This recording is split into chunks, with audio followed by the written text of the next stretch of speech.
नाज़रीन मेरे साथ मौजूद है तहरीक लब्बैक पाकिस्तान के सरबराह अल्लामा साहब रिजवी साहब बहुत शुक्रिया सर वक्त देने के लिए। सबसे पहले तो ये बताइए कि जो आप मार्च लेके आ रहे हैं पाकिस्तान बचाओ मार्च, इसके ऑब्जेक्टिव्स क्या हैं और ये कराची से इस्लामाबाद की तरफ आ रहा है सर? अस्सलाम वालेकुम जी, बहुत शुक्रिया जी आपने हमें मौका देने का वक्त दिया।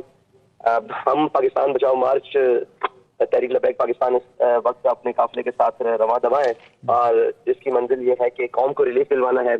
और इस वक्त जो पेट्रोलियम की मसनूआत की कीमतें हैं वो आसमान से बातें कर रही हैं, बदअमनी, अफरा तफरी और सियासी अदम इस्तेहकाम और जितनी भी महंगाई की चीज़ें हैं, इन सारी बातों के अंदर जो आवाम पिस रही है उसको रिलीफ दिलवाना है, ये हमारा मकासद है। उसमें कौम की बेटी डॉक्टर आफिया सिद्दीकी की रिहाई का भी हमारा मुतालबा है कि उसकी रिहाई की खातिर हुकूमत वक्त को जो भी इक़दाम कर रहे हैं वो करें और उनको जल्द अज जल्द रिहाई दिलवाई जाए। सर हुकूमत की जानिब से कोई राब्ता हुआ कि ये जो क्योंकि इतना लंबा मार्च है, हालात ऑलरेडी बड़े कशीदा हैं, पॉलिटिकल कंडीशंस देख लें, हम सोशल कंडीशंस देख लें, तो इन सख्त हालात में आप एक मार्च कर रहे हैं सर? जी, ऐसे इस सख्त हालात में हम इसीलिए मार्च कर रहे हैं जिस मार्च का उन्वान ये रखा गया है कि ना सियासत करना मकसद है, ना कोई और बात करना मकसद है, सिर्फ यही है कि पाकिस्तान को बचाना है, इन हालात से निकालना है। उसके लिए पाकिस्तान बचाओ के उन्वान से किया जा रहा है और अभी तक ऑफिशियली तो हुकूमत से रब्ता नहीं किया। सर ये बताएं कि आपके पास कोई इन सारे मामलात का कोई हल है कि तहरीक लब्बैक के पास क्या कोई प्लान हो ऐसा कि पाकिस्तान इन माशी और सियासी बहरान से निकल सकता है? देखिए जी, सियासी और माशी बहरान की जितनी भी बातें की जाए, आज से पहले जितनी भी आने वाली हुकूमतों ने, जितने भी सियासी पार्टियों के सरबराहों ने, सियासी पार्टियों ने की है, वो हल तो सामने कोई नहीं निकला ना जी। मसला ये है कि उसके ऊपर अमल दरामद। अब हमारी हुकूमतों की नाअहली इससे बड़ी क्या हो सकती है कि इस वक्त पाकिस्तान के अंदर गंदम की भरमार है और हमारी पाकिस्तान की जो गंदम है वो एक नाजायज तरीके से, बल्कि साफ ज़ाहिर है वो है ही वो ये जो स्मगल हो रही है पाकिस्तान के मुख्तलिफ बॉर्डरों से और पाकिस्तान के अंदर बनने वाली बहुत सारी मसनूआत जो इस वक्त स्मगल हो रही हैं।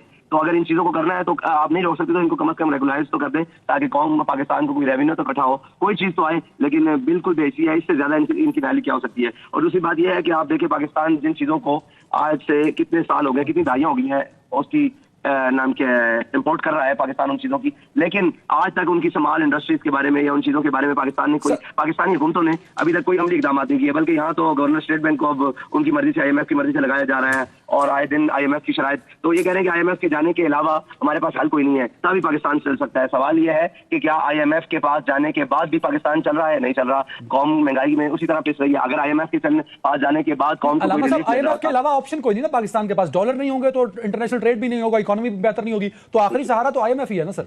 देखें मेरी बात सुने, IMF के पास आप किस लिए जा रहे हैं? सवाल ये है, मुल्क बचाने के लिए, मईशत बचाने के लिए और आवाम को रिलीफ दिलवाने के लिए। ये तीनों चीजें तो इस वक्त नहीं हो रही, तो फिर IMF के पास क्या लेने जा रहे हैं? सवाल ये है। अच्छा सर, वेरी राइट। अब आखिरी कमेंट सर ये कर दीजिएगा क्योंकि आप एक पॉलिटिकल पार्टी हैं, आपने वोट भी अच्छा खासा एक वोट बैंक है आपका, पंजाब में हमने तीसरे नंबर पर सबसे ज्यादा वोट लिए। सर तो जो पॉलिटिकल सिचुएशन चल रही है खासतौर पे तहरीक इंसाफ को लेके, तहरीक इंसाफ एक सियासी जमात है, 9 मई के वाकयात के बाद मुश्किल हालात का सामना है, क्या समझते हैं कि 9 मई का जिम्मेदार तहरीक इंसाफ इमरान खान साहब हैं सर? क्योंकि आप भी हमेशा 9 मई तहरीक इंसाफ, देखें आप पिछले 1.25 साल के अंदर देखें ना कि तहरीक इंसाफ ने कैंपेन किस चीज पर की है। एक साइफर पे की, साइफर से नाकाम हुए तो वो बयानिए बदलते आए। अब इसका मतलब ये नहीं है कि आप आवाम में गैर मकबूल हो रहे हैं और आप पाकिस्तान के खिलाफ कैंपेन शुरू कर दें और अपने ही इदारों के खिलाफ। देखिए हमारी भी कुछ चीजें हो सकती हैं जिन पर हमें तहफ़्फ़ुज़ात है, लेकिन इसका मतलब ये नहीं है कि हमारी किसी से दोस्ती हो और बाद में वो दुश्मनी की सूरत इख्तियार कर जाए और हम उनके घरों में जाकर घुसकर आग लगानी शुरू कर दें। तो ये तनसीबात जितनी भी जलाई गई हैं या जितने भी मुल्क के अंदर नुकसान किया गया है, ये सिर्फ एस्टेब्लिशमेंट की नहीं है, ये पाकिस्तान की असासें हैं, पाकिस्तान की चीजें हैं, जलाया गया। फिर उस वक्त तक मैं इमरान खान को नहीं समझता था कि ये जिम्मेदार है। मैंने कहा कारकुनान, सोचा कारकुनान जिम्मेदारान से गलती हो गई होगी, वो ट्रैप कर गए होंगे, लेकिन रिहाई के बाद जो उन्होंने मौक़िफ़ अपनाया और जो सामने चीजें आ रही हैं उससे तो लगता है कि ये सारी चीजें मंसूबा साजी के साथ और मंसूबाबंदी के साथ की गई।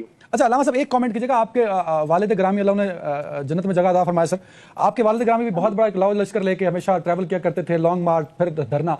क्या सारे वर्कर्स से अगर कोई गलती हो जाए तो क्या पार्टी लीडर उसका जिम्मेदार होता है सर?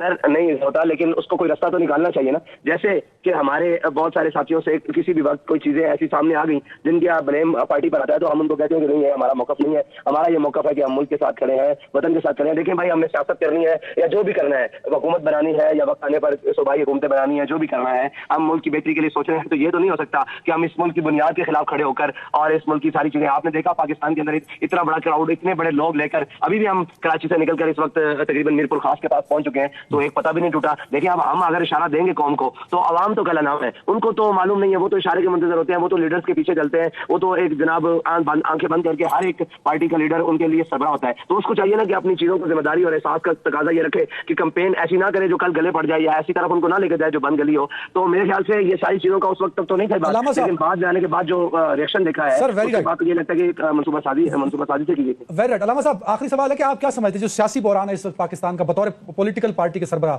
ان سیاسی مسائل کا حل ہے کیا اس وقت فوری طور پہ؟